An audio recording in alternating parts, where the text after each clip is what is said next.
У нас много первоклассных специалистов, но нет команды. Заработная плата низкая в нашем регионе. Я не вылечил то, что нужно было, я умер. В нашей республике это действительно очень распространено. 8 из 10 наверняка скажут, что если они оказывались в ИРКБ, им приходится покупать медикаменты самим. Есть, к сожалению, на Северном Кавказе особенность по генетическим заболеваниям. В медицине есть деньги. Такой вопрос какой-то странный. Какое наказание должен понести такой врач, который поставил неправильный диагноз? Начинают звонить многочисленные родственники, различные чиновники. В каком состоянии сейчас находится глава Республики Ингушетия? Хороший вопрос. Но так сразу не ответить. Когда вы в последний раз плакали? Больше всего меня беспокоило, чтобы моим детям не приходилось слышать там какие-то проклятия в мой адрес. Как заставить людей правильно питаться? Это вообще возможно? Конкурс.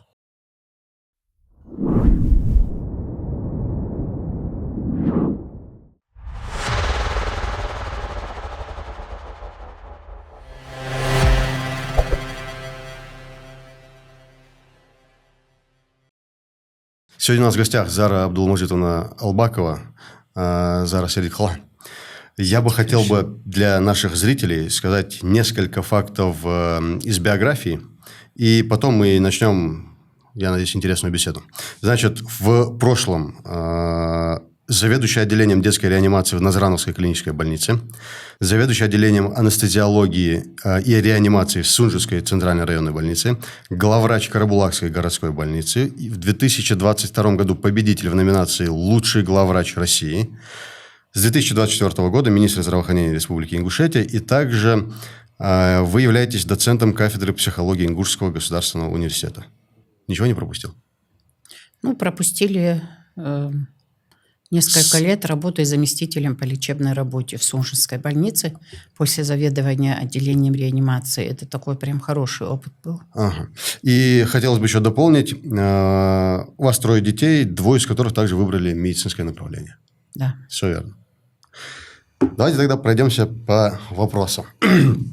Вообще, приход в эту студию человека высокого ранга, для меня это как минимум, я считаю это большим достижением. Хотелось бы задать такой вступительный вопрос. Почему было принято решение прийти в эту студию и вот пообщаться на камеру вместе со мной?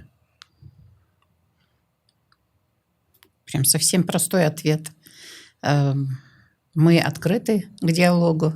Я имею в виду мы, это себя, Министерство здравоохранения.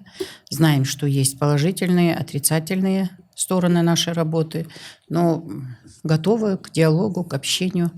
В принципе, нам скрывать нечего.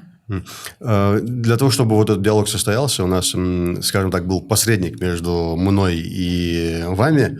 И когда поступил обратный ответ, что да, готовы, эта встреча может состояться, я был приглашен на подведение итогов 2025 года в таком итоговая коллегия. Итоговая коллегия, да. Да, ежегодно. В перинатальном центре подведение итогов за 2025 год.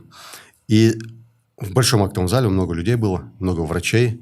И там было награждение этих врачей вами. Вы вручали грамоты, цветы, выражали свою благодарность проведенной работе врачами. Но когда вы стояли на другой стороне, и вас благодарили, и вас звали для того, чтобы вам выразить слова благодарности, было заметно, скажем так, сильная скромность проявлялась. Даже было заметно, что в моменте чувствовалась какая-то неловкость, и как будто лучше бы этого не было. Давайте пропустим этот момент и продолжим. Как вы реагируете вот на такого рода комплиментарное высказывание в ваш адрес, скажем так? Немножко действительно неловко и некомфортно, потому что прекрасно знаешь, что получилось в работе, что не получается, знаешь, что все не так хорошо, как хотелось бы, и есть определенные цели, которые в силу различных обстоятельств не достигнуты. Поэтому, да, у нас есть какие-то успехи, за которые можно похвалить, но, опять же, это же не моя заслуга, это заслуга тех, кто каждый на своем месте трудится. В том числе и руководители лечебных учреждений, и в том числе врачи, которые вот как бы на передовой, которые непосредственно сталкиваются с пациентами и выполняют ответственно свою работу. Ну, таких у нас много действительно. Как бы мы ни относились к нашему здравоохранению, кто бы как ни комментировал нашу работу, ребят, которые стараются, работают, выкладываются и готовы в любое время, выходные, ночью, мы беспокоим. Я лично часто им звоню, потому что мне звонят пациенты.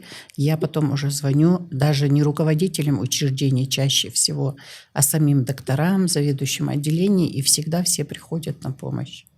Ну, видя, что многие чиновники, а министерство – это все-таки направление, министр, вернее, это чиновничья должность, скажем так, бывает иногда даже очень странно наблюдать, что человек не хочет…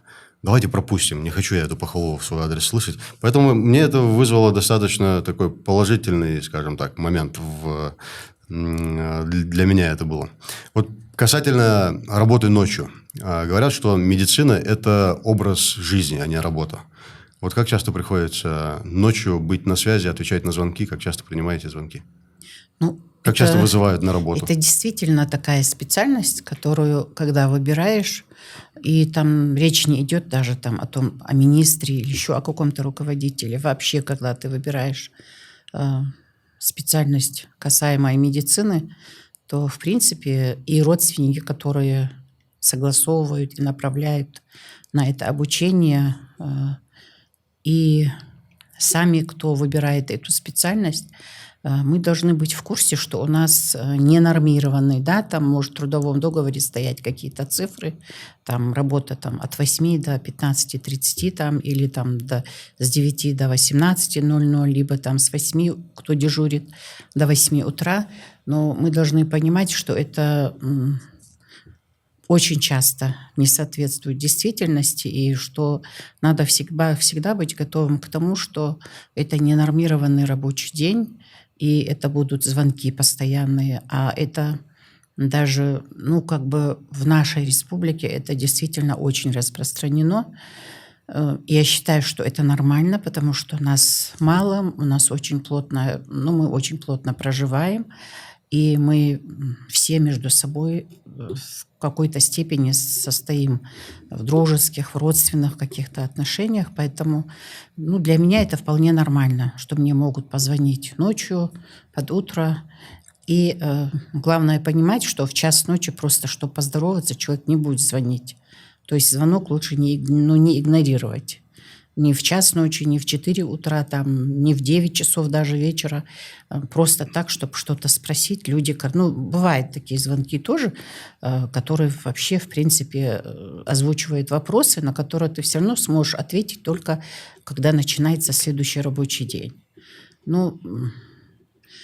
Так случается, все равно лучше с людьми поговорить и объяснить. Вот один из таких непроигнорированных звонков, который был с содержанием самым глупым содержанием. Можно такой звонок вспомнить? Вообще такая фраза плохая, глупое содержание. Потому что если люди беспокоят и звонят, значит, для них это важный момент.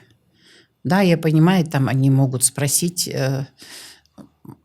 Вы не поверите, мне до сих пор звонят молодые ребята по поводу комиссии, по поводу работы комиссии на управление транспортными средствами. Это еще, отзвуки или остаточные звонки моей работы в Карабулаке. То есть это было условно там 8-9 почему-то на всех сайтах и на справках, которые выдаются, оказался мой номер телефона. И ребята мне начинают, по крайней мере, каждому объясняю, со скольки до скольки, кому нужно подойти, в какой кабинет, потому что для них это, раз они все-таки звонят, для них это важно. И для учреждения это тоже платная услуга, для них это тоже большой плюс. Поэтому, ну, звонки бывают разные, честно. Ну, окей. Мог кто-нибудь позвонить и сказать, вот я первый раз ставлю укол, как это сделать? Зара Абдулмаджитовна, помогите. Ну, таких не было, честно. А Ну, что-нибудь близко, около такого?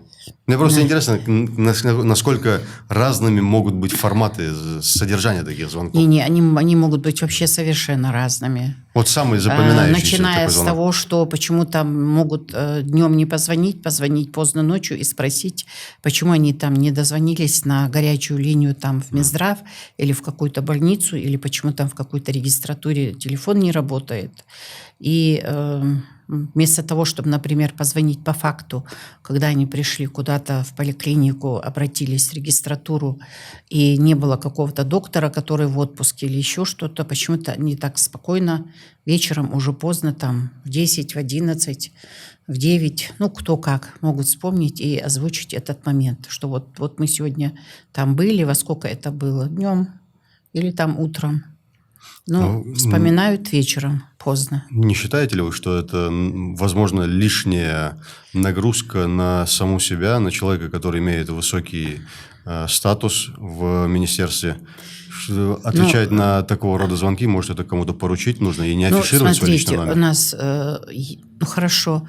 А если, например, вот был там номер, был звонок по поводу того, что вот поступила там тяжелая роженица. Вот женщина просто позвонила, что вот ее дочка поступила, и кто-то ей дал мой номер телефона, попросила там оказать содействие в переводе там в другую палату, потому что эта палата была неотапливаемая, проконтролировать там оказание ей медицинской помощи. Есть какие... Ну, просто, вы знаете, вот если исходить из того, что, да, некоторые мои там домашние тоже считают, что это неправильно, что мне там 24 часа в сутки там при моем статусе, что люди названивают. Но из этих там 10, 5 там иногда в выходные дни очень активно названивают, рабочие дни все почему-то вопросы не возникают. Возникают они либо в субботу утром, либо в воскресенье утром, такое тоже есть. Опять же, не ответить, боишься пропустить что-то важное. Понимаете? Лучше потратить там минуту, 2 минуты на разговор, который все-таки выяснилось, что можно было не ответить на этот звонок, он там не настолько важный, и напрямую, ну, как бы без меня, даже без вообще любого сотрудника Минздрава вопрос можно решить. Но среди этих там 10, 5, 7 звонков может оказаться один действительно очень важный, и это же незнакомые номера, поэтому ничего страшного, я думаю. Складывается впечатление о вас, об достаточно открытом человеке. То есть вы очень быстро приняли мое приглашение. Я вижу, что афишируется личный номер телефона на различные звонки там и так далее. Вы умеете отказывать? Иногда приходится. Но речь вообще не идет об оказании помощи. Там по разным вопросам, там звонки, просьбы, обращения. И во время приема, который мы ежемесячно проводим, различные вопросы поднимаются. От вопроса оказания медицинской помощи, плановой, экстренной. Эти вопросы, они однозначно важные. И если человек дошел до Минздрава или там в том числе и до меня, значит, он все-таки на том уровне, где этот вопрос должен был решиться, его не решили. Либо человеку пришлось пройти там много кабинетов, инстанций, и к какому-то итогу он не пришел. То есть все равно люди знают, что надо обратиться сначала в то учреждение, где они проживают, где они прикреплены. У нас очень грамотное население, они прекрасно все знают, куда в первую очередь нужно обратиться. И если решение вопроса затягивается, ну, иногда просто хотят, чтобы все решилось там в 1-2 дня. Такое тоже есть.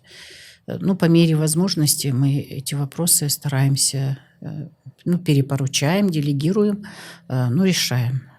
Еще один момент открытости, скажем так, вашей открытости к жителям республики заключается в том, что, по моей информации, как я слышал, как я знаю, вы, бывает, часто отвечаете в социальных сетях на комментарии лично. То есть кто задал вопрос, может не знать, что... Я немножко уточню.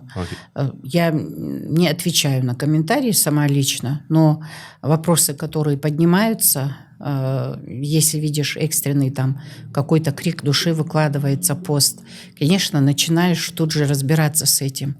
Либо с пациентом на обратную связь, они часто свой номер телефона оставляют, либо выясняешь, помощники подключаются, выясняем, где это произошло, и пытаемся разобраться с этим вопросом.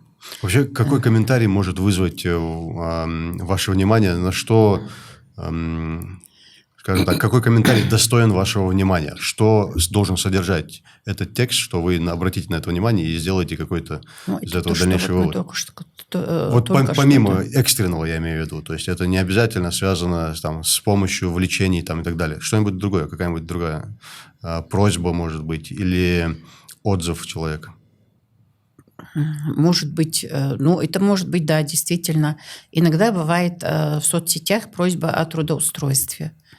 На такие комментарии или там публикации мы тоже пытаемся реагировать, стараемся во всяком случае.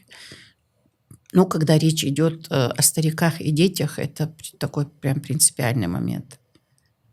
Мы чуть позже поговорим о кадрах в том числе. На сегодняшний день вы занимаете должность министра здравоохранения плюс-минус 2 года, около 2 лет. Было ли желание уйти, покинуть эту должность? Если же да, то что именно это было? Из-за чего? Нет. Желания, честно, не было, но вот при первоначальном выходе желание отказаться было. Реально было. С чем это было связано?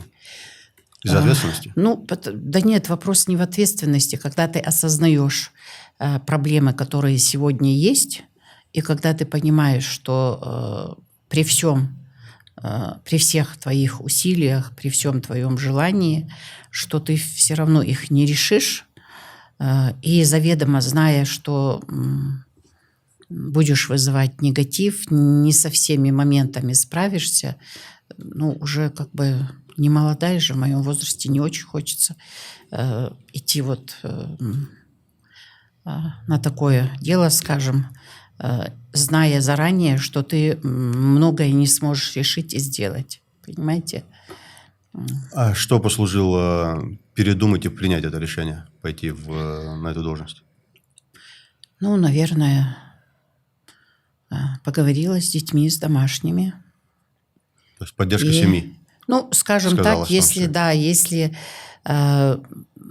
занимая, например, определенный пост, там должность, неважно, министр, главный врач, там зав. Отделением, ты знаешь, что какие-то хотя бы вопросы ты закроешь и какие-то итоги получишь, все-таки, исходя из этого, согласилась, скажем так. Я задам вопрос личного характера. Если что, на него можно не отвечать. Когда вы в последний раз плакали? И из-за чего это было? Боль, переживания, наоборот, радость? Что это было? Сложно ответить.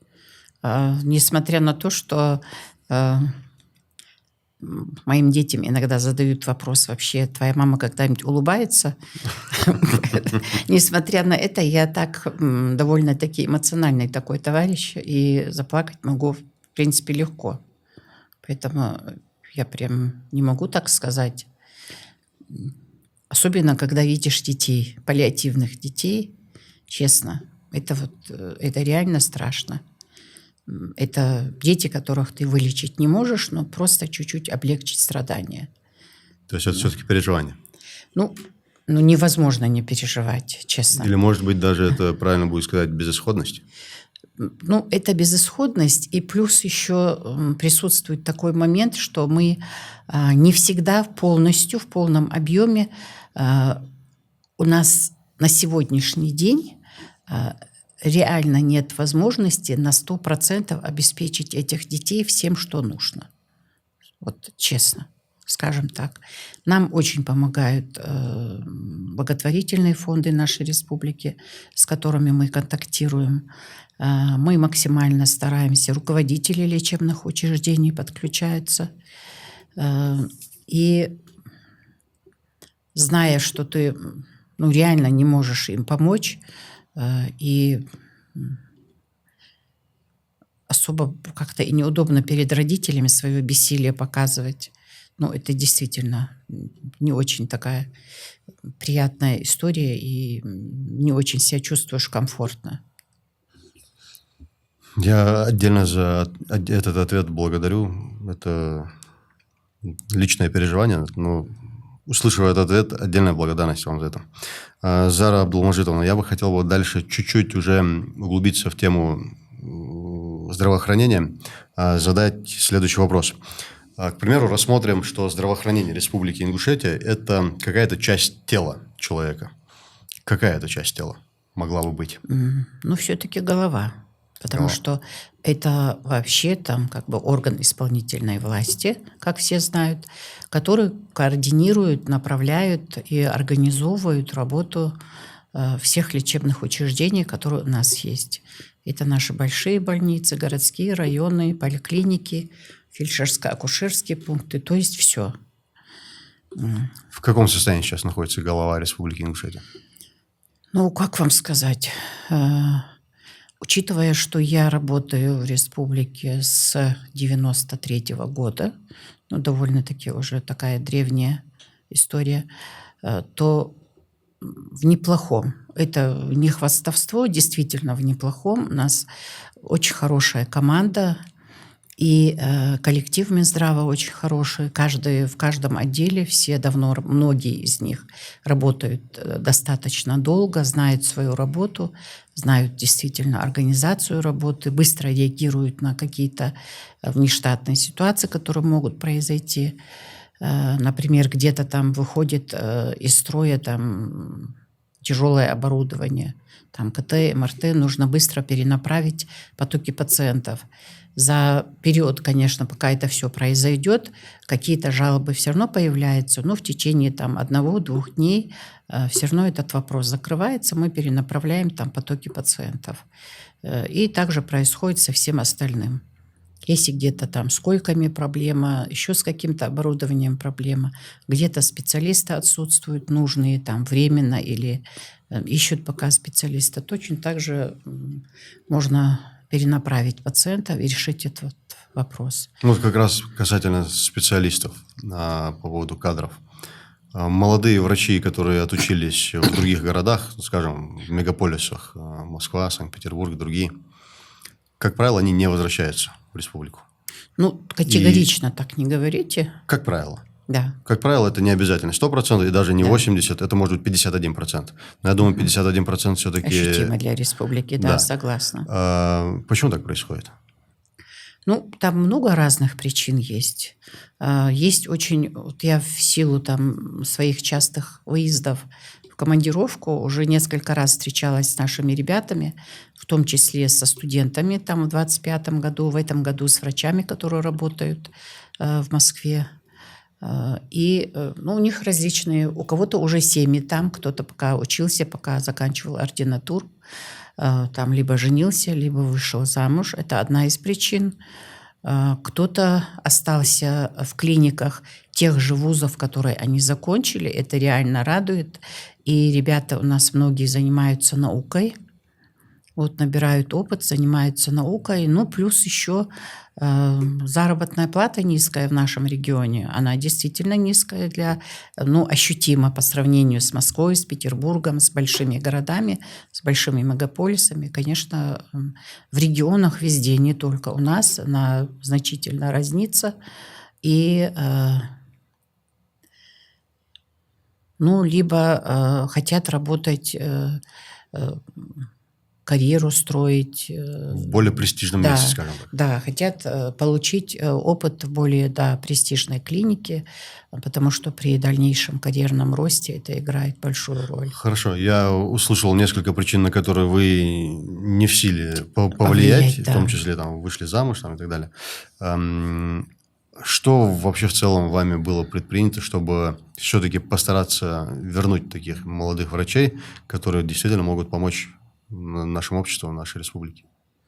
Могли бы быть полезны. В рамках федерального национального проекта у нас, к сожалению, у самих у регионов, не только у нашего региона, мало все-таки таких рычагов, чтобы эту ситуацию изменить. Но первое, все-таки в рамках национального проекта есть возможность получить социальные выплаты, там, земский врач. У нас работает эта программа, земский фельдшер работает. Ну, это и в Минобразовании также эти программы по-моему, работают. там в 2 раза, что ли, надбавка или к окладу, что-то вроде этого, да? Ну, Нет, какая-то они весомая надбавка получают, там есть. ну, они получают единовременную выплату там в размере это 1 единовременно. миллиона. Ага. Это врачи, если переезжают и возвращаются в села, работают в сельских Сельских поселений. населенных пунктах и в городских поселениях, где население меньше 50 тысяч. И также фельдшера тоже получают там единовременно 500 тысяч выплату. Но это все-таки государственные программы. Это Я имею в виду, государственная какие-то программа. личные ваши качества могли повлиять на то, чтобы молодой специалист, отучившийся, Ну, во захотел всяком вернуться? случае, мы с ними беседуем. Или личный разговор, да? Да, мы с ними беседуем. Все-таки какой-то процент моих усилий пришелся на то, что у нас несколько врачей приехали в республику, реаниматологов, потому что они еще работали в Москве, когда я с ними встречалась, обсуждала эти вопросы. Ну, плюс еще, наверное, то, что это правда в планах, такой зарплатный проект за счет участия, за счет софинансирования спонсоров. Мы сейчас вот вместе с благотворительным фондом пытаемся запустить этот зарплатный проект. Уже выбрали ребят, которых будем мотивировать вернуться в республику, в том числе детских специалистов и в том числе врачей-реаниматологов, взрослых, детских. Очень классно, очень интересно. Очень надеюсь, что получится, но финансовая составляющая все-таки, да, там патриотизм, чувство долга, еще что-то играет роль, но финансовая составляющая для молодых людей, которые должны жениться, выйти замуж, детей содержать, там, с родственниками контактировать, ну, это играет большую роль, и это вполне нормально, да, это вполне нормально.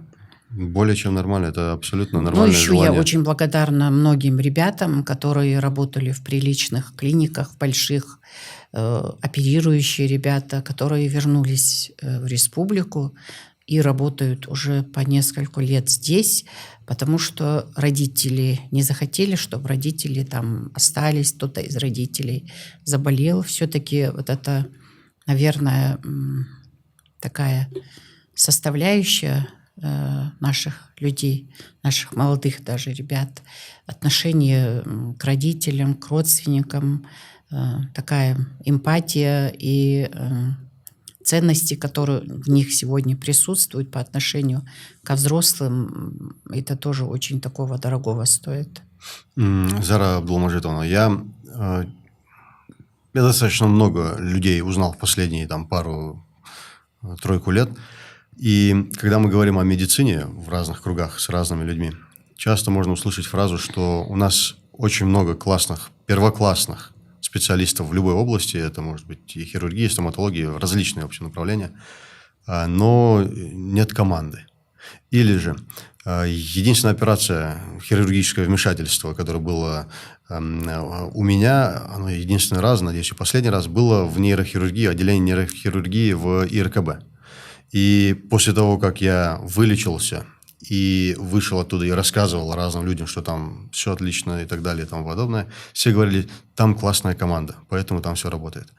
Действительно ли имеет место вот эта фраза, что у нас много первоклассных специалистов, но нет команды?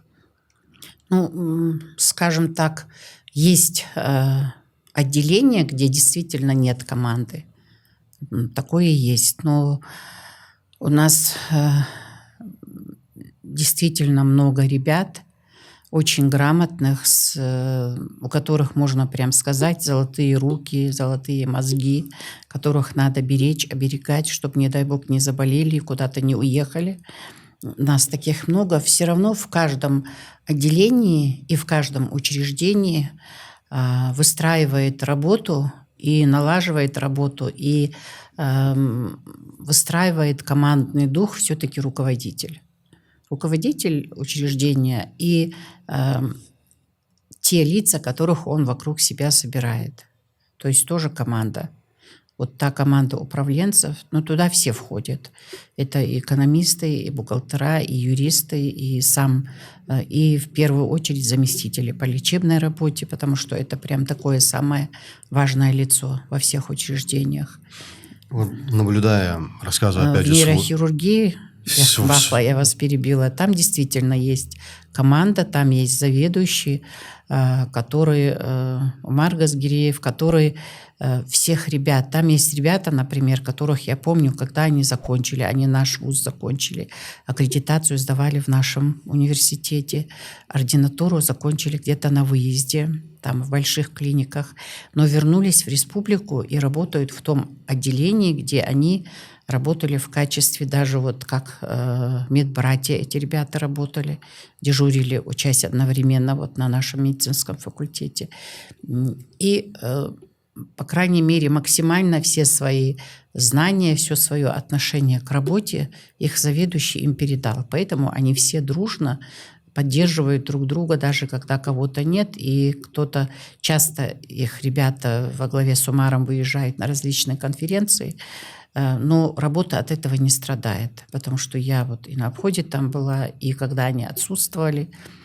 То есть там так процесс поставлен, действительно, командный дух, и есть какая-то иерархия, которая должна быть в отделении, есть дисциплина, и от этого зависит итоги выздоровления пациентов и с каким настроением они из отделения уходят. Но это касается всех отделений, конечно. Вы на том мероприятии, где я был приглашен, о котором я вначале сказал, на подведение итогов, вы, естественно, со всеми врачами, или с большинством, или со всеми врачами в тот день и здоровались, и поздравляли, и общались. Вот, будучи министр на работе, общается со своими подчиненными, и Зара Абдулмаджитовна вне работы с этими же людьми, ваше общение, оно разнится? То есть вы различаете работу и личное общение? Получается это сделать? Можете ли вы поругать на работе, но при этом, сняв халат, Конечно. вы можете выпить чашку кофе в кафешке? Конечно. Получается это сделать? Да, это, В этом есть необходимость, скажем так. В этом есть и необходимость, и это элементарно. И как раз-таки тех людей, с которыми ты давно знаком, с которыми вместе работал, с которыми вместе дежурил, даже легче ругать, и с которыми вне работы встречаешься. Они абсолютно адекватно это воспринимают. Когда вы в последний раз были пациентом, которому необходимо то или иное лечение в нашей республике? Был какой-то период, когда у меня периодически были почему-то в вечернее время приступы тахиаритмии, нарушение ритма сердца. И я так быстренько ехала в отделение, где много лет работала, в Сунже, в реанимацию. Которую вы доверяли? В принципе, я просто территориально находилась там, поэтому и там 5 минут до ребят доехать. А так, я вас уверяю, могу обратиться, и не потому, что министр, и многие меня в лицо и не знают, я там не такая известная личность в республике, особенно молодые специалисты, меня многие не знают. Вообще не проблема в любое учреждение обратиться, и если плохо. Но вообще, крайне редкие случаи. Последний раз я даже не помню, чтобы там у меня был листок нетрудоспособности или еще что-то, чтобы я там дома оставалась. Но сейчас я в отпуске официально. То, что молодые или кто-то не знает своего вышестоящего, самого вышестоящего руководителя, это хорошо или плохо? Это нормально, это обычный такой человеческий фактор. Мне интересно, им не посмотрели фотографию. На коллеге, может, не было. Могут все-таки, наверное, посмотреть вообще, кто министр. Я иду туда, и я должен знать, кто министр этого направления. Зато нас систематически те же доктора критикуют, поэтому это нормальный такой жизненный такой процесс. Но, с другой стороны, будучи неизвестным на лицо, можно спокойно пойти на обход. и Да. посмотреть, что там внутри происходит. Бывают такие ситуации? Конечно, когда просто даже на обход по делу, если ты там руководителя не предупреждаешь и приходишь в учреждение, понятно, что начиная там со входа, с санитара, который на входе дежурит, там охрана везде стоит в учреждениях, и медперсонал, который в приемном отделении, те, которые со стажем, с которыми ты все время как бы по роду работы, по предыдущей работе, там, по еще раньше вот то, что ты работал, контактировал, конечно, они узнают. А так, в принципе, интересно, да, когда приходишь, и они знают, и вот как люди разговаривают, как себя ведут. Но сейчас, скорее Не всего, всегда приятно, честно, честно. сейчас узнают больше, я так думаю. Будем надеяться, что это будет лучше, чем быть неизвестным на лицо, скажем так. Касательно вот врачей, которые ставят неправильные диагнозы. К сожалению, у нас это встречается часто. Вот какое наказание должен понести такой врач, который поставил неправильный диагноз из-за этого? Условно я потратил огромное количество времени, пытаясь вылечить то, чего у меня нет. Я потратил большое количество денег на то, чего не было, нервов. Из-за этого я мог заработать, может быть, другую болезнь. И самое фатальное, что могло произойти, я не вылечил то, что нужно было, и я умер.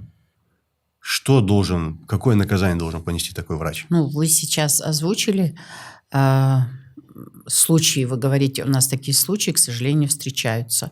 К сожалению, они встречаются везде. По всей России, во всех странах. Это какие-то вещи, которые неизбежны. В том числе и по причине, скажем так, человеческого фактора. Да, мы же не можем сказать, что у нас 100% все специалисты, профессионалы, высококлассные профессионалы. Достаточно даже не собрать подробно полный анамнез у человека, который к тебе как к специалисту обращается. Если подробно обо всем, что можно не спросить, то можно упустить какую-то важную деталь и пойти не в ту сторону, скажем так, по диагностике. И, в принципе, многие коллеги, особенно которые работают там хотя бы больше 3-5 лет, они это прекрасно знают. Потому что периодически все с этим, что нужно провести дифференциальный диагноз, одно отличить от другого, они с этим сталкиваются. По вопросу о наказании, вот то, что вы озвучиваете, конечно, там есть различные степени ответственности, административная, гражданско-правовая. Вот вы, например, могли обратиться в судебные инстанции и возместить в идеале ваши затраты, и врач понес бы наказание. Для этого обязательно проводится экспертиза качества оказания медицинской помощи. Либо подтверждается, либо снимается, либо подтверждается факт нарушений. Постановка неправильного диагноза, недообследование пациента или некачественное оказание, или оказание не в полном объеме медицинской помощи. И это может быть либо административное наказание в виде штрафа, либо это может быть дисциплинарное наказание, это вплоть до увольнения такое может быть. Как правило, последний, например, случай, человек написал заявление. До этого был случай, отстранили на несколько месяцев и должен был пройти профессиональную переподготовку. Это оба случая? Чаще всего мы практикуем этот момент, если нет каких-то тяжелых последствий при оказании медицинской помощи, проводится разбор подробный на уровне учреждения, на уровне Министерства здравоохранения. У нас есть отдел контроля качества оказания медицинской помощи. И такие же отделы есть во всех учреждениях. Такие специалисты, которые могут провести экспертизу качества оказания медицинской помощи. У нас есть Росздравнадзор, орган, который как раз разбирается с такими случаями и проводит экспертизу. Поэтому вот последние годы, по крайней мере, мы наблюдаем и отстраняем от работы, и там либо снимаем с дежурств, чтобы экстренную помощь этот доктор не оказывал, либо переводим на другие должности, но чаще всего отстраняем на определенный период. Конечно, там у нас есть своя особенность в этом случае в республике. Начинают звонить многочисленные родственники, начинают звонить различные чиновники, начинают куда-то писать, обращаться там с жалобами, что вот преследуют, не дают работать, преследуют. Ну, последние вот 2-3 года как бы более спокойно уже к этим фактам начали относиться. Просто мы, когда это вот касается нас, вот это вас лично коснулось, вы говорите, когда вот люди, которые начинают звонить и просят там не отстранять, там, даже на обучение хотят, чтобы не направляли, даже такие были прецеденты, чтобы там переподготовка, повышение квалификации, все же меняется.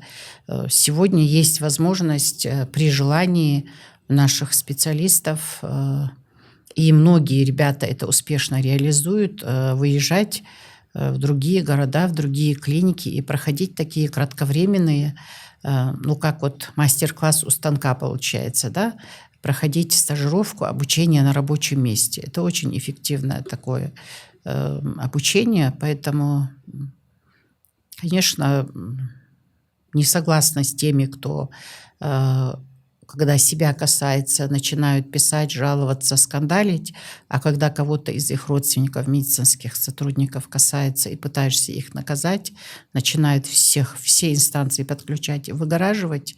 Я бы не сказал выгораживать, унижаться. Да, должно быть какое-то, ну, не знаю, должна быть какая-то справедливость даже. Но этот же человек может лечить другого родственника, правильно? И неправильно вылечить.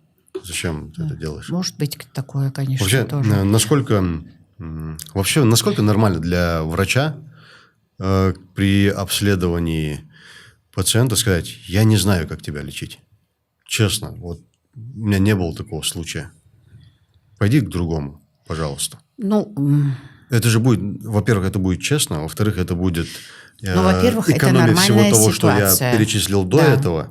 И, наверное, даже пациент скажет: спасибо, что ты Но чтобы не испортил. избегать такие случаи, есть, вы, наверное, тоже такое слово слышали, есть врачебные консилиумы, Да. которые можно провести в том учреждении, где это происходит. Есть дистанционные, заочные консультации.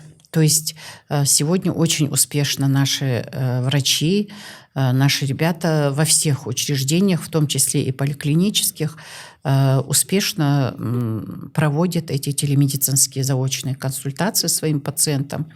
Иногда с выходом в эфир даже с демонстрацией пациентов.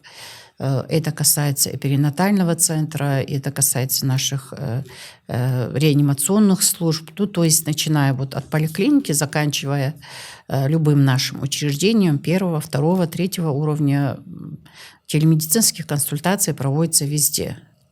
Поэтому сегодня как бы врачу можно это не озвучивать. Я не знаю, что с тобой делать. Он может не говорить, потому что он знает, что есть возможность. Есть возможность, первое, собрать всех профессионалов из республики, провести консилиум и из одного учреждения, либо пригласить из других учреждений. У нас те же травматологи, те же хирурги, те же наши реаниматологи из республиканской больницы, из детской больницы, из перинатального выезжают в другие учреждения, едут и на местах консультируют пациентов, там проводят эти консилиумы. Поэтому все-таки справиться с пациентом, да, вот крайне не так часто, но бывают случаи, когда действительно сложно диагностировать.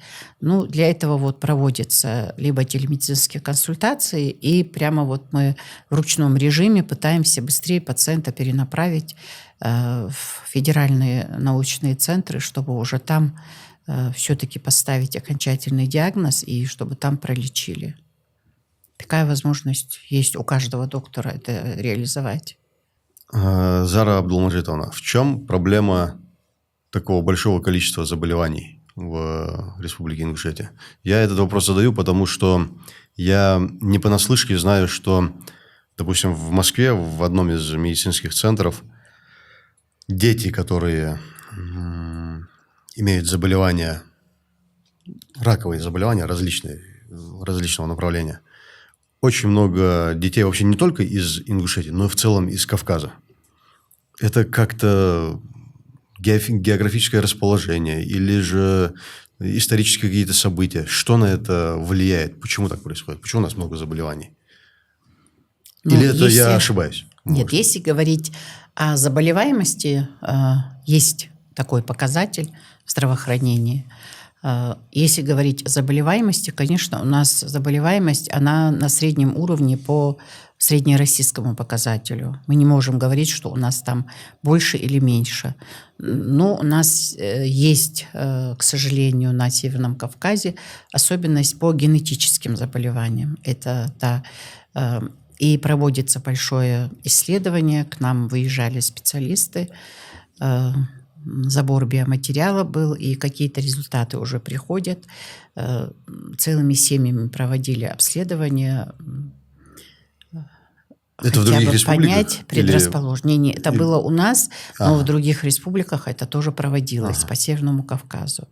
В плане онкологии, наверное, все-таки вот, опять же, повторюсь, у нас маленькая республика, население не такое большое, и вот эта заболеваемость, она, ну, как бы этим и не то, что отличается, а так заметно, что у нас там есть детки с онкозаболеваниями, у нас есть неврологические дети.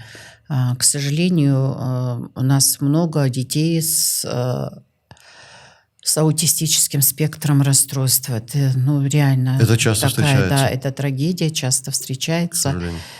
к сожалению. И надо все-таки признаться, что именно для этих детей у нас несовершенно, ну, не организовано в достаточной мере и оказание медицинской помощи, и реабилитация. Как таковой там и нет медицинской помощи, но есть реабилитация и есть длительное восстановление этих деток. Ну, вот этот момент у нас есть планы, пока не буду озвучивать, но вот мы все-таки понимаем, что есть эта проблема и что ее нужно решать. И у меня даже запланирована встреча с мамами этих детей, чтобы обсудить вот все их вопросы, болезненные точки, чтобы все обсудить. Это вот пока в отпуске я планирую все-таки это сделать, чтобы спокойно пообщаться с ними. Есть, да, заболевания, которые у нас, к сожалению, ну, для нашей республики много, действительно много. Наверное, это образ жизни, это наследственность, это какие-то генетические особенности. Вот много научных работ и публикаций, где это подтверждается. И есть еще все-таки вот то, что касается детей, наверное, все-таки есть проблема, что мы не планируем, так сказать, вот семейную жизнь. Это действительно проблема, потому что перед вступлением в брак вот во всех, в большинстве регионов и во многих странах это планируется обследование. Беременность бывает запланированная, и супруг, и супруга проводят обследование, проходят предварительно при необходимости какое-то лечение и подготовку. То есть это планирование. Но у нас с этим не очень хорошо, скажем так. Вот, и все-таки часто встречаются, и когда поступают, к сожалению, даже в молодом возрасте беременные бывают и с низким гемоглобином, и с проблемой с почками, и проблемы с сердцем, и проблемы с вакцинацией, потому что если мама переболела, потом ребенок с какими-то патологиями рождается, например, если корь перенесла во время беременности, то это вот для малыша катастрофа. То есть вот таких моментов, к сожалению, у нас достаточно. Вот Я на этот счет много думал, и вот один из, на мой взгляд, факторов влияния. Мы очень сильно переживаем, допустим, смерть близкого человека. Наверное, на Кавказе и вообще в Ну, целом. стрессы, да, стрессы, которые у нас присутствуют. Оно же тоже конечно. влияет, в частности, на будущее потомство. Ну, Не может же без этого быть, мне кажется. знаете как, наверное, нет второе образование, психология, вы же сами озвучили. Наверное, все-таки стресс влияет на общее состояние психосоматика. Вот, на фоне длительного стресса, который не лечат, на который часто не обращаем мы внимания, появляются соматические заболевания. Уже касаемые там, это желудочно-кишечный тракт, тот же диабет может быть, те же онкологические какие-то заболевания могут быть. То есть вот это психологическое состояние, оно все-таки переходит в психосоматику. И вот этот момент, он тоже очень важен. Вы правы, мы очень эмоциональные люди, да, потеря близкого это действительно трагедия, и кто-то, особенно если люди работают, если есть еще какой-то отвлекающий момент, который занимает твое время в течение дневного, там, светового дня, то немножко это уходит. Притупляется. Да, немножко притупляется, просто переключается внимание на что-то, вот то, что сегодня важно, и то, что ты вынужден делать.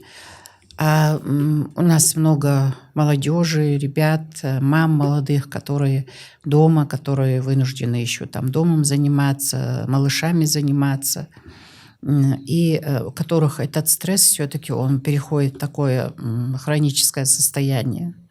И потом появляются параллельно соматические заболевания. К сожалению, это сегодня тоже присутствует. В ответе было сказано касательно образа жизни.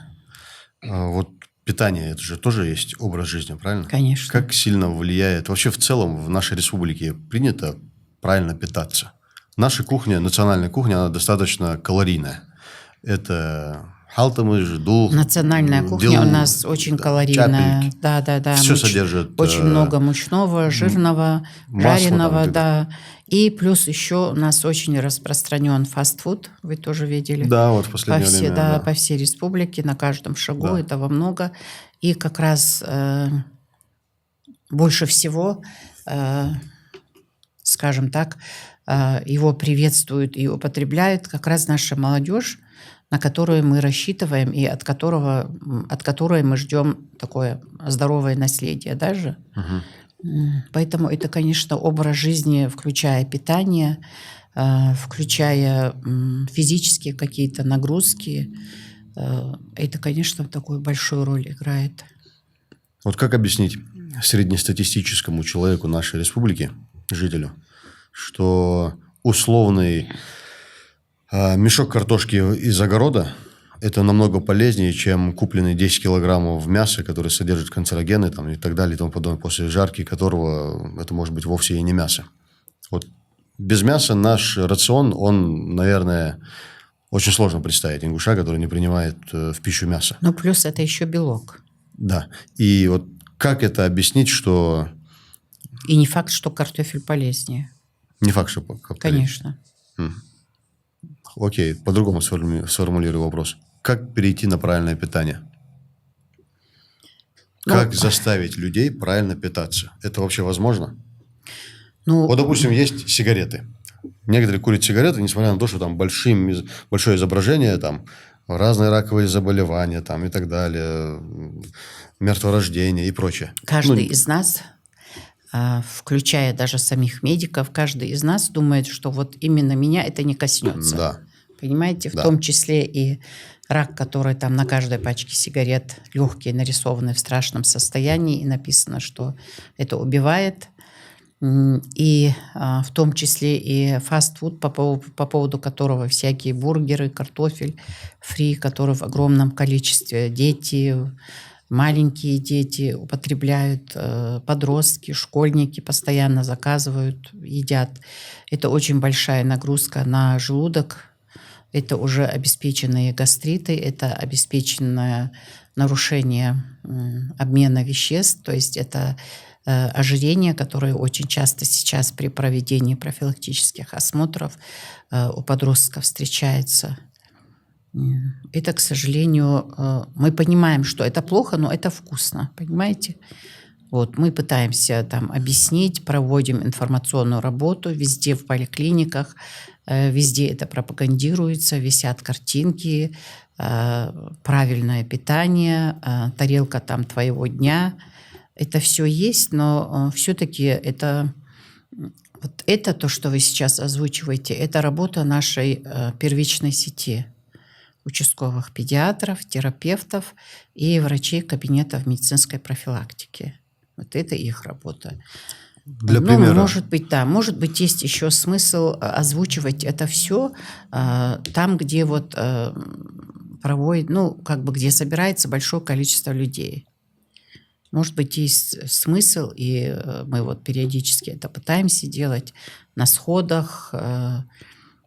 Ребята, чтобы могли там в мечети выступить, либо выезжают на входе в мечеть, там проводят такую первичную диагностику всех желающих, и при этом там какие-то наглядные пособия раздают. Но пока вот как-то так. Для примера зрителям, что точно не войдет в ваш рацион ежедневный? Что люди часто употребляют, а вы это точно не принимаете и не советуете? Я очень давно уже такое острое, жареное очень плохо и переношу, и не употребляю. Но я не очень хороший пример, потому что у меня сидячая работа, и я там за последние несколько лет прям хорошо набрала вес. Поэтому, не самый лучший пример, потому что надо ходить пешком. Это слишком самокритично, мне кажется. Но это факт.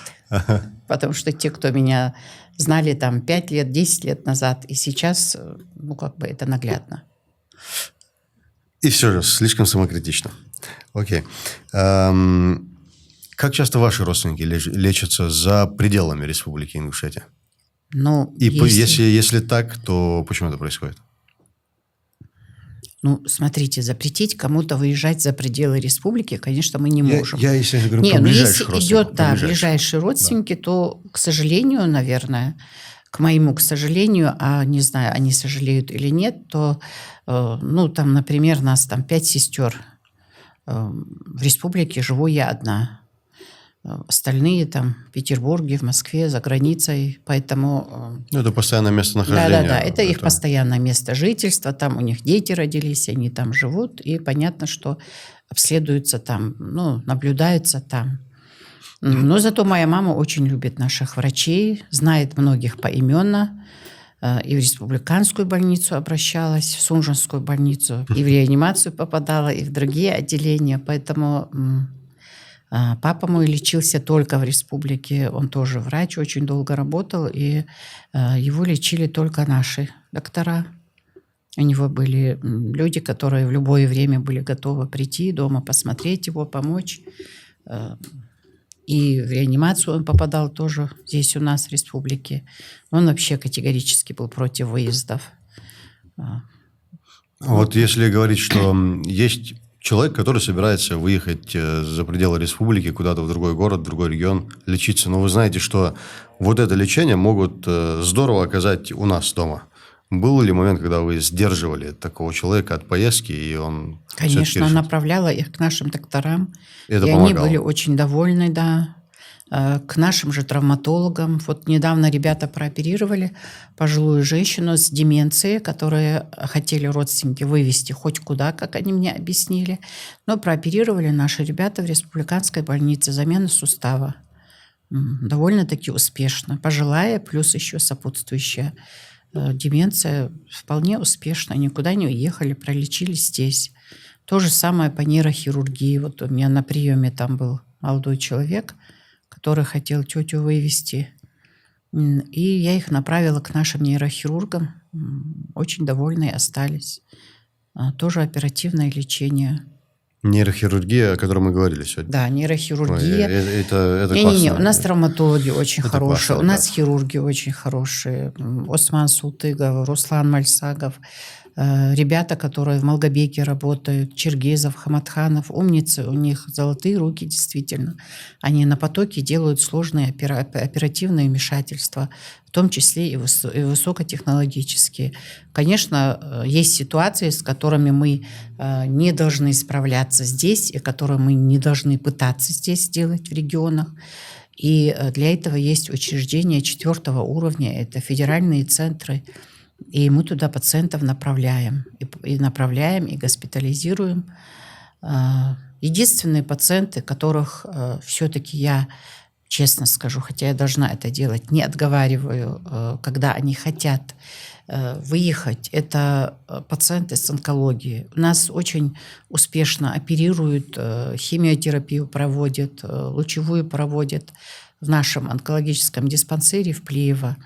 Но когда люди сталкиваются с таким диагнозом, и они все-таки, у них есть какая-то надежда, что где-то это вылечат, и говорить этим людям: нет, не уезжайте, мы это сделаем здесь дома, мы все там поможем, все вылечим, или там улучшим состояние. Я считаю, что это неправильно, потому что это такая категория пациентов, самые такие уязвимые, и родственники в таком психологическом состоянии всегда бывает, когда этот диагноз ставится, уже окончательно ставится, что лучше им помочь. Если вот они хотят куда-то выехать, лучше их направить в правильное учреждение, помочь, чтобы они там времени не теряли, чтобы им там где-то там долго жить не пришлось или долго ждать этой очной консультации или госпитализации. Точно так же проводим телемедицинские консультации, определяем дату, когда им очную консультацию или госпитализацию проведут, и вот так вот их направляем. Здесь на вашем месте как раз был один из специалистов онкодиспансера Плиева, Магомед Бадиев. Мы с ним тоже общались, мы записали очень интересный подкаст, получилась интересная беседа. Кто не смотрел, советую посмотреть тоже. И, наверное, те лица, которые были сегодня озвучены из ваших уст, которым вы действительно... Бадиева тоже мы пригласили в наш диспансер, взяли его на работу, хотя он приехал и первоначально какой-то период не мог трудоустроиться в государственное учреждение, но как бы в поликлинику специалист его уровня, он и не должен в поликлинике сидеть, а в стационаре по каким-то определенным там, не знаю, причинам он не вышел. Но все-таки с ним поговорили, он вышел и успешно оперирует в онкологическом диспансере. Да, очень грамотный, рукастый, с хорошими мозгами парень. Ну, услышать от самого министра такие лестные слова, я думаю, это дополнительную мотивацию, наверное, добавит и ему, и другим перечисленным специалистам. Я не всех перечислила, не хочу никого обидеть. Ребят действительно много. Нет, действительно не всех перечислила. У нас вон сосудистые хирурги очень хорошие. Действительно, в детской больнице много хороших специалистов. Всех поименно как бы не озвучишь, но говорить, критиковать, говорить, что у нас там все плохо, врачей нет, надо ехать там в Грозный, в Нальчик, еще куда-то. Я очень уважительно к своим коллегам отношусь из других республик, я со всеми контактирую. Но действительно нет смысла ехать вот рядом в республике. У нас большинство специалистов, у нас всех специалистов хватает действительно. И детских, и взрослых. Всегда есть профессионал высокого класса по любому профилю, к которому можно обратиться, если там кто-то другой не устраивает. Чуть-чуть о цифрах. Я достаточно давно занимаюсь общественной деятельностью, и когда я, на мой взгляд, существующую проблему предлагаю решить в том или ином государственном учреждении, как будто под копирку один и тот же ответ. Нет денег. В медицине есть деньги? Нет, говорить «нет денег», это как бы, я надеюсь, это говорят не медики.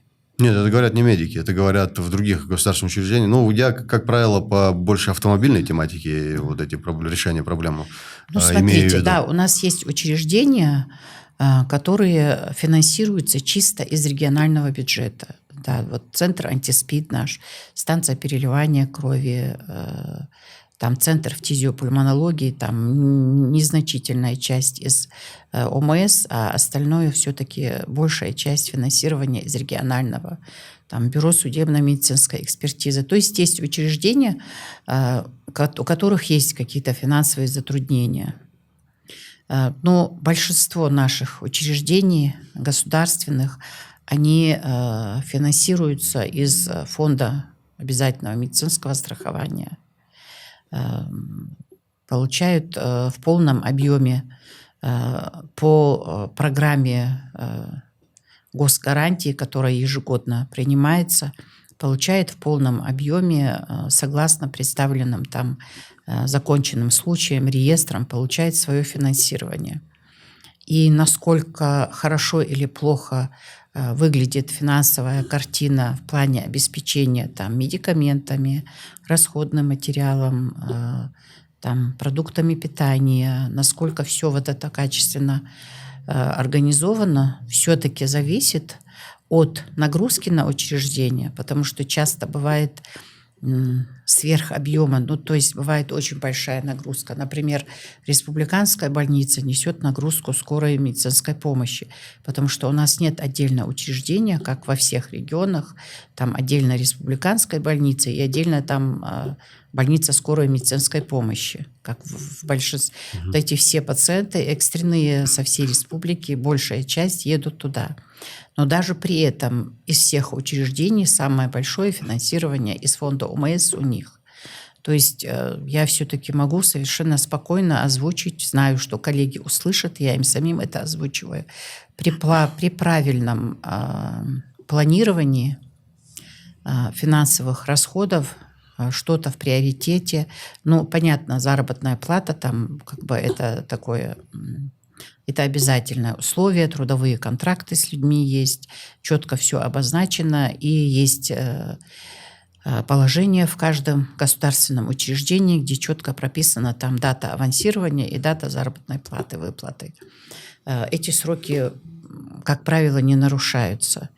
Но во всем остальном это все зависит от руководителей и от команды. Понятно, что один там главный врач эти все вопросы решить не может и спланировать не может, потому что он не может быть, да, он там хозяйственник и лечебник, но он не может быть там экономистом, все нюансы знать в бухгалтерии, во всех этих вопросах. Для этого у него есть команда.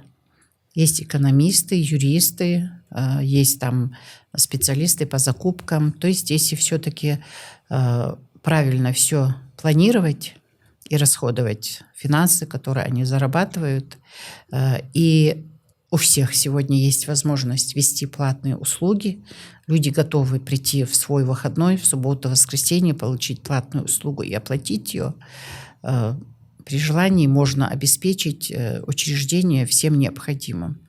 Я уверена в этом, и я это каждый раз озвучиваю. И мы сейчас пытаемся вот в республиканской больнице это наладить. У остальных все, можно сказать, что более-менее все неплохо. Резюмируя этот ответ, я понял следующее. Бюджет хватает, специалисты есть, но есть проблема в виде большой нагрузки в связи с отсутствием отдельных отделений, извините за тавтологию. В этом есть небольшая проблема. Если я правильно понял, то у меня следующий вопрос возникает. Не скажу, что 100%, но тем не менее 8 из 10 наверняка скажут, что если они оказывались в ИРКБ или в других отделениях больниц, в других городах, им приходится покупать медикаменты самим.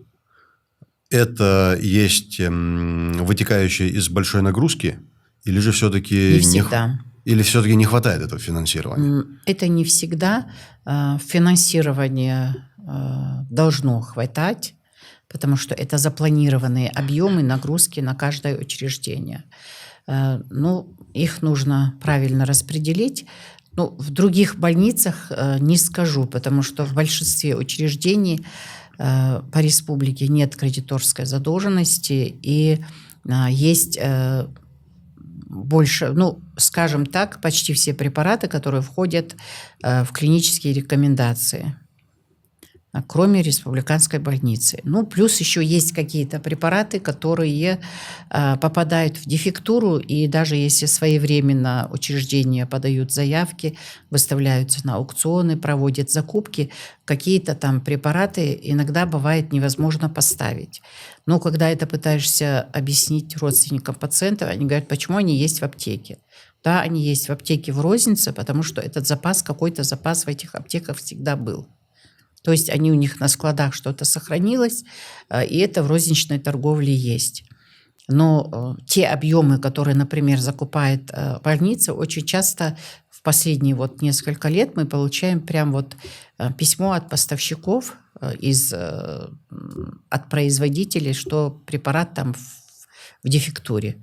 Потом через какое-то время этот препарат появляется, но уже по другой цене. То есть какие-то определенные трудности, да, при проведении закупочных процедур у учреждений есть. Но на сегодняшний день я в курсе, и мы пытаемся с этим справиться. Руководитель прям дал слово, что до конца июня к концу июня проблемы по обеспечению лекарственными препаратами и расходным материалом по ИРКБ решится. Очень на это надеюсь. И каждое обращение, все-таки больница прямо через дорогу от Минздрава, и каждое обращение мы сразу направляем туда специалистов Минздрава, пытаемся выяснить причину, почему там не могут какие-то анализы сделать, почему нет какого-то расходного материала. Пытаемся с этим работать.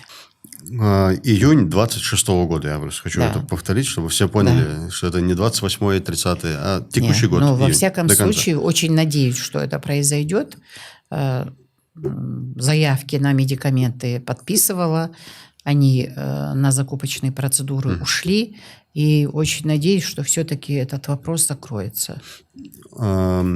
Говоря о вашей предыдущей месте работы, за несколько лет работы в Карабулакской больнице, если верить, опять же, официальным данным СМИ, была только один раз новость о том, что не хватает медикаментов. Исходя из этого, можно полагать, что вы стремитесь, чтобы это было не только в ИРКБ, но и во всех остальных учреждениях, так как вы на сегодняшний день занимаете высшую инстанцию, скажем так? Нет, конечно. Наличие лекарственных препаратов для лечения пациентов, прям согласно профилю. Не все же отделения есть в каждом нашем учреждении, но где-то свои особенности. Согласно вот тем профилям, тем заболеваниям, по которым они оказывают помощь, эти препараты должны быть у всех. Однозначно 100% обеспечение должно быть в отделениях реанимации, в приемных отделениях, в травмпунктах. Ну, это как бы экстренная помощь, это однозначно должно быть. Но в большинстве наших учреждений в стационаре, в том же Малгобеке, в том же Сунжинской больнице, в той же Назрановской центральной районной больнице, в большинстве учреждений обеспечение медикаментами, оно действительно, ну, скажем так, не могу сказать 100%, но оно хорошее. Зара Абдулмажитовна, представьте, что вы уже не являетесь министром здравоохранения, и вообще вы уже не в этой отрасли, вы не работаете, вы отдыхаете. Вы прогуливаетесь по Магасу, и к вам подходит человек и говорит: Зара Абдулмажитовна, спасибо большое, что вы мне помогли в свое время. Вот за что это спасибо вы хотели бы услышать, и за что вы могли бы это услышать, скажем так? Ну, такой вопрос какой-то странный. Опять возвращаемся к скромности и нежеланию получать комплименты. Но, к сожалению, ну, может быть, не к сожалению, вообще, в принципе, даже если я не помню, такие случаи есть, но они и не редкие. Но больше все-таки, вы не поверите, я когда на эту ступень согласилась, больше всего меня беспокоило, чтобы моим детям, ну, у меня уже и внуки есть, не приходилось слышать там какие-то проклятия в мой адрес, честно. Пусть даже спасибо не говорят. Ну, то, что возможно, то, что я могу в сегодняшних реалиях, я стараюсь делать, ну, честно, стараюсь делать, потому что мне очень важно, что будут говорить или как ко мне будут относиться мои близкие. Ну и все остальные тоже. У меня очень много там знакомых, друзей и все остальное. То есть не настолько важно спасибо, сколько не хочется вот негатива, честно. Вы можете сделать для себя лично шаг назад, для того, чтобы сделать два вперед для ингушского общества, для жителей Республики Ингушетия? Ну, думаю, да. Вообще не Что может проблема. послужить тому, чтобы вы оставили должность министра здравоохранения? Вообще не проблема. Если придут, скажут, или просто даже в телефонном режиме скажут, не справляешься, ну вот прям могу вам гарантировать, что не буду никаких, как обычно у нас происходит, подключать какие-то там знакомства, еще что-то и пытаться задержаться. Абсолютно вообще. А не будете пытаться подтвердить, что вы действительно справляетесь? На самом деле, я вот эти показатели, Зачем? Но эти показатели же, они есть, они общедоступные. Они есть на всех уровнях, они публикуются. У нас у всех учреждений наших у нас есть информационно-аналитический свой центр медицинский. На сайте везде эти показатели. И вообще самые большие показатели – это есть процент удовлетворенности качеством оказания медицинской помощи населения. Он у нас, кто бы что ни говорил, это анонимные опросы, это опросы в том числе и нашей страховой организации. 59% при меньшем проценте общероссийском – это неплохо. При том проценте, который у нас должен быть. Ну, хотелось бы, конечно, чтобы это было выше. Я думаю, как только мы достигнем обеспечения всем необходимым, хотя бы большим процентом необходимым, наши лечебные учреждения, все-таки удовлетворенность будет больше. Если уходить чуть-чуть назад, говоря о 19-20-х годах, период пандемии, то работа с благотворительными фондами, она имела несколько эпизодический характер. На сегодняшний день есть фонд АДАП, есть КДЛ, есть иные фонды, которые занимаются действительно мощной поддержкой вообще в целом этого Министерства здравоохранения, на мой взгляд. Допустим, фонд АДАП, он закупил огромное количество оборудования в детскую больницу. Да. КДЛ оказывает колоссальные усилия и поддержку со станции переливания крови, например. И есть еще иные, о которых я могу не знать. Можно ли сказать, что эти фонды, они заменяют вообще работу министерства? Правильно будет так сказать или так подумать? Ну, я думаю, что вы сами понимаете, что это неправильно, что это действительно не так. Да, они финансово поддерживают различные проекты в здравоохранении, но у нас в республике это стало, ну, по крайней мере, Министерством здравоохранения приветствоваться, может быть, стало не так давно, но вообще во всем мире это практикуется. И клиники обеспечивают, и в том числе и в Москве, и в Петербурге, во всех больших клиниках, во всех регионах России. Это не значит, что там, например, здравоохранение не работает. Я просто помню все вот эти комментарии, чем там, например, занимается Минздрав, куда деваются деньги, которые выделяют на оборудование. Мы, уверяю вас, вот в перечень этого оборудования не попало ни одно оборудование, которое возможно, ни одна единица, которую возможно купить в рамках федерального финансирования по национальным проектам. Мы только в этом году закупаем большое количество оборудования, там МРТ на Сунжинский район, в Сунжинскую больницу, несколько рентгеновских аппаратов, маммографов. Но если бы не было вот этих федеральных программ, то никак наши учреждения, не только наши, учреждения по всем субъектам нашим не смогли бы справиться с этой нагрузкой, потому что как раз-таки на те деньги, которые они зарабатывают из фондов ОМС, это оборудование они не могут купить. Они действительно его и не купили бы. и мы это не смогли бы сделать. Поэтому, да, это большая помощь, это чисто оборудование для операционных и реанимационного отделения. Тем не менее, на следующий год для нашей детской больницы выделяется большая сумма, больше там 200 миллионов для обеспечения, для закупки оборудования. Там, согласно, есть приказ, список оборудования согласовывается с Минздравом России обязательно.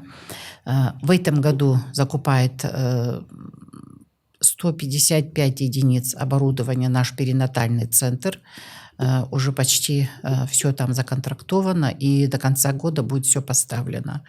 И на следующий год дополнительно к тому, что вот в отделении реанимации и в оперблоке фондом АДАП было закуплено, на вся остальная потребность по детской больнице, по оборудованию тоже будет закрыта в следующем году.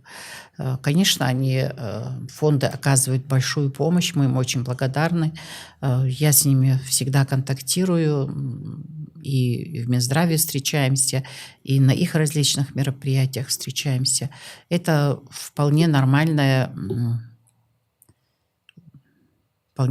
контакты, скажем так, которые в итоге приносят пользу этим же нашим пациентам, нашим же жителям.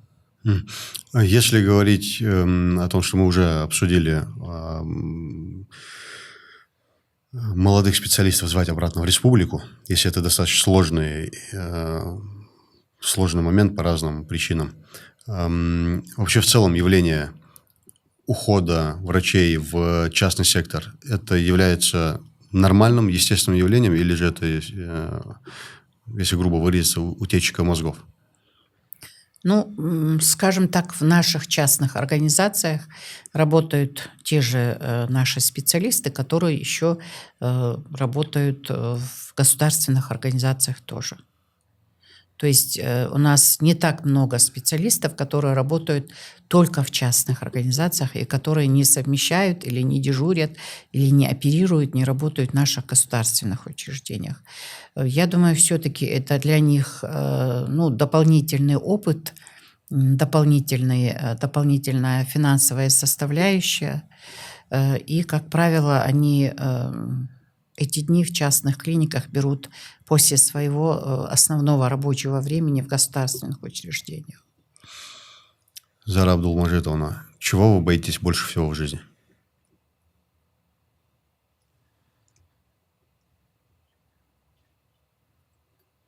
Хороший вопрос.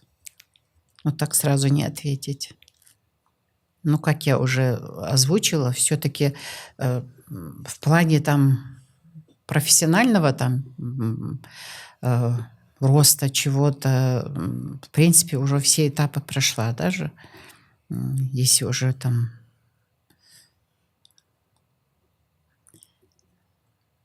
больше всего, знаете, чего боюсь, как врач?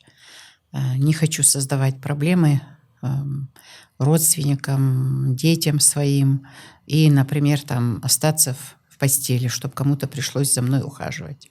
Не хочу вообще, честно. Это, но от этого никто не застрахован даже. 100%. Да, от этого никто не застрахован, поэтому, честно, вот боюсь вот этого момента. В заключение я бы хотел дать вам 90 секунд времени, чтобы вы сказали то, что важно сказать, но я забыл вам задать такой возможный вопрос. У вас есть время, чтобы поделиться? Ну, наверное, хотелось бы... У вас же много все-таки, да, подписчиков? Я просто не знаю, сколько. Ну, для кого-то много, для меня мало. Да? Ну, ладно. Ну, хотя бы тем, кто нас услышит. Все-таки, наша медицина не самая плохая. У нас очень много достижений. И мне все-таки хотелось бы, чтобы вы приходили к нам не тогда, когда все совсем плохо или когда начинает болеть, а все-таки чуть пораньше. Просто чтобы уделить себе любимым время и убедиться, что у вас все так же хорошо, как вам кажется. Ну, как-то так. Отлично. И завершаем конкурс. Что может получить победитель нашего конкурса при выполнении условий, которые я чуть позже озвучу. Очень полезные книги, Я их... учитывая, что я параллельно там чуть-чуть, совсем чуть-чуть психолог. Это реально очень такие важные, полезные книги, интересные. Камеру. Надеюсь, еще сохранились люди, которые в бумажном варианте книги читают. Очень много людей. У нас даже есть книжный клуб, оказывается. Я в курсе. Вот эти 3 книги на психологию. Правильно? Ну, это такое жизненное Целлер, такое да. все это. Я бы хотел, чтобы у нас было для наших конкурсантов следующее задание. Во-первых, хочу обозначить, что конкурс будет проводиться только в запретграмме. Этот комментарий нужно будет написать в рилсе. Чтобы мы поговорили о здравоохранении будущего. То есть написать самые полезные комментарии, каким вы видите здравоохранение в Республике Ингушетия через 5 лет. Напишите это в комментариях. И самый полезный, самый оригинальный, самый интересный комментарий будет выбран лично Зарой Абдулмажитовной. И даже буду готова встретиться и Замечательно. обсудить Вот мы добавили. это все. Отлично. Будет возможность лично познакомиться. Я, скорее всего, думаю, что это будут в основном, наверное, медики. И если эта встреча будет... Не обязательно. Не обязательно, да. Да, Но если не это будет обязательно. встреча медика... У нас очень много грамотных, образованных людей, которые Да, могут однозначно. что-то подсказать в логистике, в маршрутизации, в оказании помощи. Там. Отлично. Не обязательно медики. Вот, отлично, отлично. Надеюсь, что мы увидим множество интересных, нужных отзывов и мнений. Зара Абдулмажитовна, я крайне благодарен за этот разговор. Дал рясхал, дал мелях, дал тхаяра, дал эхту бахлшин, ваш бич белхайте, дик шамандеха. Я хочу, чтобы у вас было как можно меньше пациентов в вашем секторе. Ну, я очень рада, честно, тоже здесь присутствовать. Я уже говорила, я в отпуске. Рада, что вы все-таки вышли на обратную связь и предложили. И, если на какие-то вопросы не ответила, то, в принципе, могут люди напрямую обратиться, будем разбирать. Отлично. Надеюсь, это было приятное времяпрепровождение в заслуженном отпуске. Очень честно. Снято.